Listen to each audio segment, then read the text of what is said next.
दोस्तों आज हम देखेंगे 26 जून 2023 के वीडियो एग्ज़ाम जो री एग्ज़ाम हुआ था उसके फर्स्ट शिफ्ट का आंसर की। दोस्तों ये आंसर की हम कल भी ला सकते थे, लेकिन जो क्वेश्चन हैं उनको हमने वेरीफाई किया है, कई बुक्स से कई जगह से आंसरों को वेरीफाई किया है और अपनी योग्यता को भी वेरीफाई किया है। और इसके बाद इन क्वेश्चन को हम आज लेके आए हैं।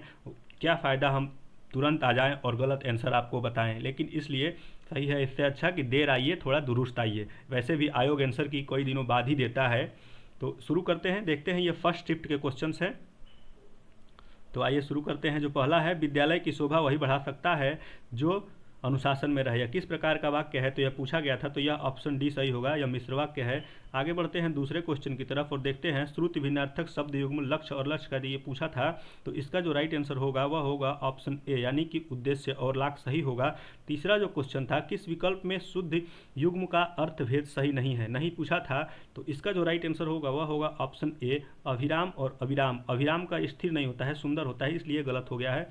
आगे बढ़ते हैं चौथे क्वेश्चन की तरफ और देखते हैं, निम्नलिखित में कौन सा वाक्यांश संयुक्त वाक्य का उदाहरण है? संयुक्त वाक्य पूछा था तो डायरेक्ट आपको दिख रहा होगा, तीसरे वाक्य में यहाँ और लगा हुआ है, तो यही संयुक्त वाक्य का उदाहरण हो जाएगा। चौथा का ऑप्शन सी सही हो जाएगा। पांचवें को देखते हैं, बात तजुर्बा में शब्द में कौन सा उपसर्ग है? तो इसमें जो उपसर्ग है इसका राइट आंसर ऑप्शन डी हो जाएगा, यानी कि बा इसमें उपसर्ग है। छठे क्वेश्चन को देखते हैं, कौन सा वाक्य मिश्र वाक्य का पूछा था यहाँ पे? तो देख लीजिए, जिसमें की शब्द लगा होगा वही मिश्र वाक्य होगा, यानी कि ऑप्शन डी हमारा इसका सही होगा, यानी छठे का डी हो जाएगा। सातवें को देखते हैं, कौन सा शुद्ध वाक्य है? शुद्ध वाक्य पूछा था, तो इसमें जो शुद्ध वाक्य होगा वो होगा ऑप्शन सी, सातवें का सी सही होगा। भारत में अनेक जातियाँ पाई होती हैं, ठीक है, जातियाँ हैं।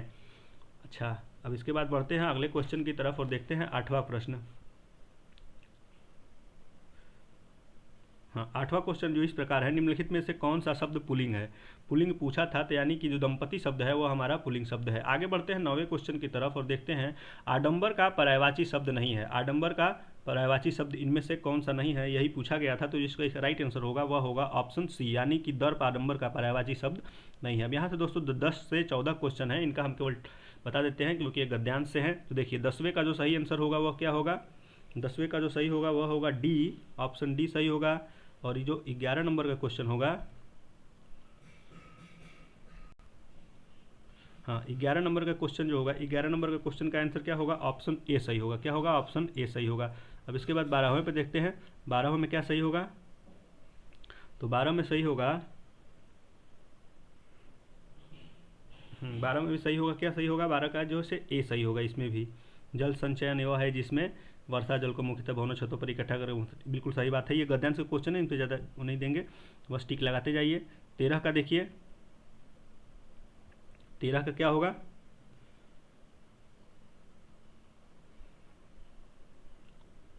जल का संरक्षण सही है, बिल्कुल सही बात है। तो ये जो 13 का भी होगा ए होगा, ठीक होगा।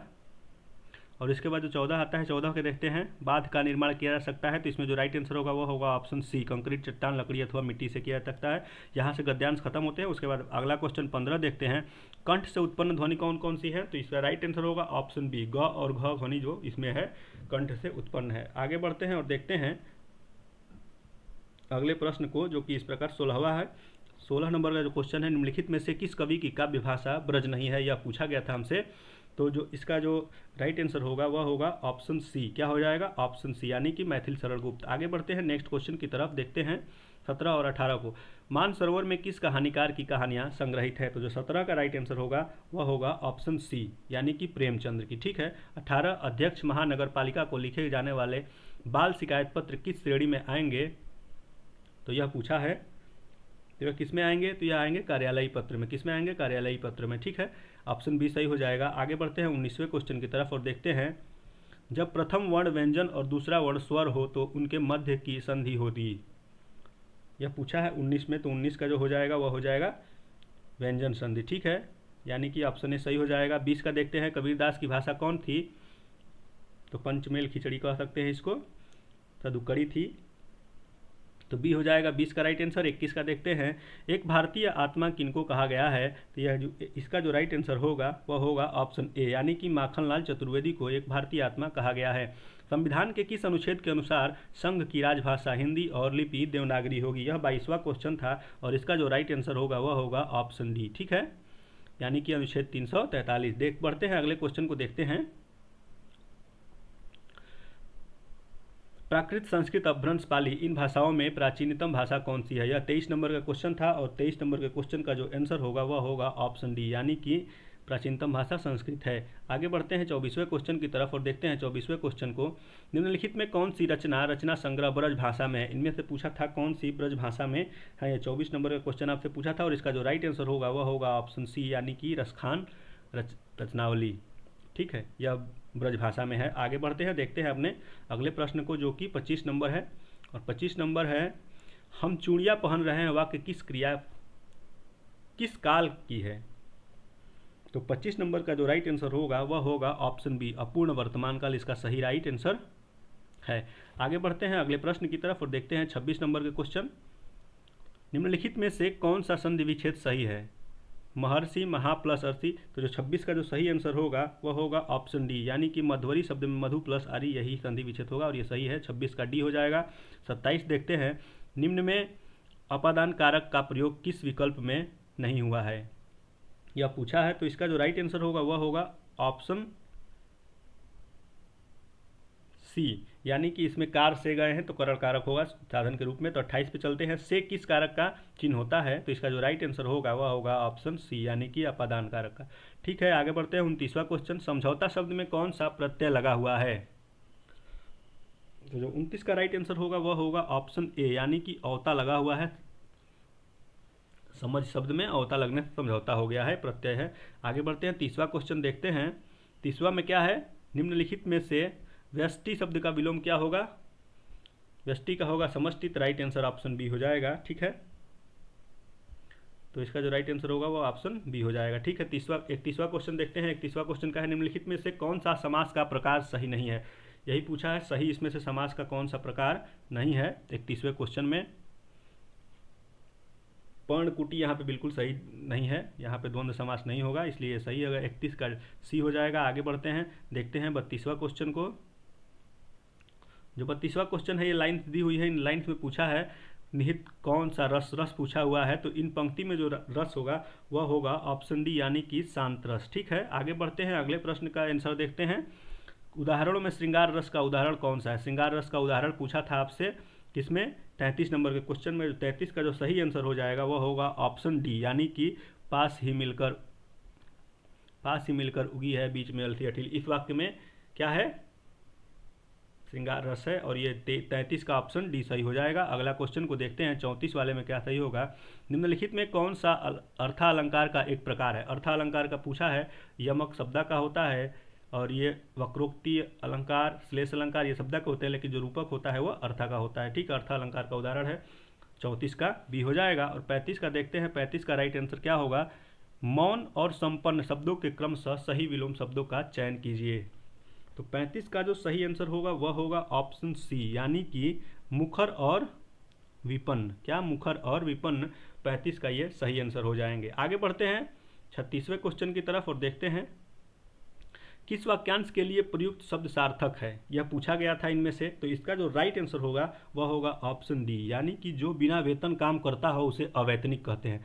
अब इसके बाद बढ़ते हैं 37वें क्वेश्चन की तरफ, देखते हैं प्रत्युत्पन्नमति शब्द के लिए सही वाक्यांश निम्न में से कौन सा है? तो पूछा था ये, तो इसका जो राइट आंसर होगा वह होगा ऑप्शन बी, जिसकी बुद्धि में तुरंत नई सूझ उत्पन्न हो उसे बोलते हैं प्रत्युत्पन्नमति। आगे बढ़ते हैं 38वां क्वेश्चन का आंसर देखते हैं। आशीर्वाद कैसे लिखा जाएगा? यह मैंने प्रैक्टिस सेशन में कितनी बार कराया होगा क्वेश्चन, जिसपे आय उच्चारण में रहो उसके बाद वाले पे लगाते हैं, तो इसलिए आशीर आता है, तो यह हमारा सही हो जाएगा ऑप्शन डी। ठीक है, और आगे बढ़ते हैं 39वें का देखते हैं, कौन सा विकल्प पर्यायवाची युग्म सही नहीं है? नहीं पूछा था, तो इसका जो राइट आंसर होगा वह होगा ऑप्शन 39वें का हो जाएगा जलधि अम्बुद। ये सही नहीं है। ठीक है, और जो 38 होगा यहाँ पे 100 पे र नहीं होगा, केवल व पे होगा, तो ये डी नहीं होगा, इसका ए सही हो जाएगा। ठीक है, 38 का ए हो जाएगा, इसको देख लीजिएगा एक बार। जो 40 पे चलते हैं अगले क्वेश्चन की तरफ, और अगला क्वेश्चन जो इस प्रकार है, निम्नलिखित में से तत्सम शब्द कौन सा है? तत्सम पूछा था, तो इसका जो राइट आंसर होगा वह होगा ऑप्शन ए, यानी कि कृपा। आसान क्वेश्चन पेपर था, कोई ज़्यादा भारी नहीं था। निम्नलिखित में से शलाका का तद्भव रूप कौन सा है? तो यह पूछा था, इसका राइट आंसर होगा ऑप्शन ए, सलाई। 42 को देखते हैं, निम्नलिखित में तत्सम और तद्भव का कौन सा युग्म सही नहीं है। यह पूछा है तत्सम और तद्भव का कौन सा सही नहीं है, तो जो 42 का आंसर होगा वह होगा ऑप्शन ए सही होगा, पौत्र और पुत्र। ठीक है, आगे बढ़ते हैं। 43 देखते हैं। 43 क्वेश्चन क्या है, तरणी तटुजा तमाल इस पंक्ति में कौन सा अलंकार है, तो यहाँ पे ऑप्शन डी इसका सही हो जाएगा, क्योंकि यहाँ पे अनुप्रास अलंकार है। ठीक है,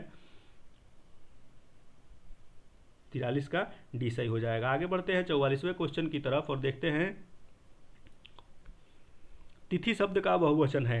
तिथियां बिल्कुल सही है, यानी कि ऑप्शन सी हमारा सही हो जाएगा। 45 जो होगा, 45 का देखते हैं। 45 घर का भेदी लंका ढाए कहावत निम्नलिखित में से कौन सा है। घर का भेद बताने से लंका ढह जाती है, तो इसका जो राइट आंसर होगा 45 का होगा सी, आपसी फूट से सर्वनाश होता है। बिल्कुल यही सही बात है, राइट आंसर ऑप्शन सी हो जाएगा। 46 क्वेश्चन को देखते हैं। ठठेरा शब्द का स्त्रीलिंग निम्नलिखित में से क्या होगा, तो 46 का हो जाएगा ऑप्शन ए, यानी कि ठठेरिन।